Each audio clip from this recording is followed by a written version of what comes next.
Hello everyone, welcome back to my YouTube channel. So ৰাতিপুৱা শুই উঠি ব্ৰাছ কৰি এফালে মই খাই লৈছোঁ গৰম পানী, তাৰপিছত এফালে ব্লেক টি লৈছোঁ আৰু লগতে ব্ৰেড টোষ্ট অকণমান লৈছোঁ খাই লৈ।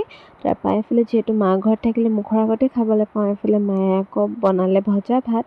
আমিতো ভজা ভাতেই কওঁ, কিছুমানে আকৌ ফ্ৰাইড ৰাইচ বুলিও কয় দেই। তাৰপিছত আকৌ এইফালে অকণমান পাছত মই গাখীৰ চাহ অকণমান খালোঁ বহুত দিনৰ মূৰত, আৰু লগতে মিঠাই অকণমান খালোঁ। আৰু তাৰপিছত এইফালে 12:30 মানত ভাইটিৰ কিছুমান লিখিব আছিলে কম্পিউটাৰৰ, চ' মই তাক সেইখিনি লিখি দি আছিলোঁ আৰু মায়ে আনি দিলে মেংগ', চ' সেইটোও খালোঁ। তাৰপিছত আকৌ এইফালে 2:30 হ'ল, মায়ে আকৌ আজি কচু দাইল বনাইছিলে, যিহেতু মোৰ প্ৰিয় হয়, চ' ধুনীয়াকৈ ভাত সাজ খালোঁ। তাৰপৰা এইফালে আকৌ হাজবেণ্ড যিহেতু গুৱাহাটী গৈছিলে, মোৰ কাৰণে ৰিং লাইট এটা লৈ আহিছে ভিডিঅ' বনাবলৈ, মোৰ বহুত দিগদাৰ হয় বুলি।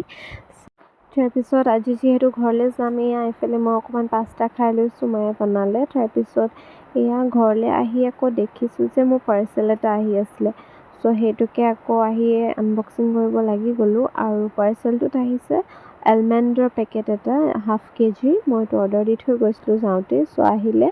আৰু এইটো 499 লৈছে ½ কেজি, য়ামৰ হয়। আৰু খুলিয়ে মই আগে মেনুফেকচাৰিং ডেটবোৰ চাই লৈছোঁ, মানে এইখিনি আগে চাই লোৱাটো ভাল আৰু আজিলৈ আহিছোঁ, বাই বাই।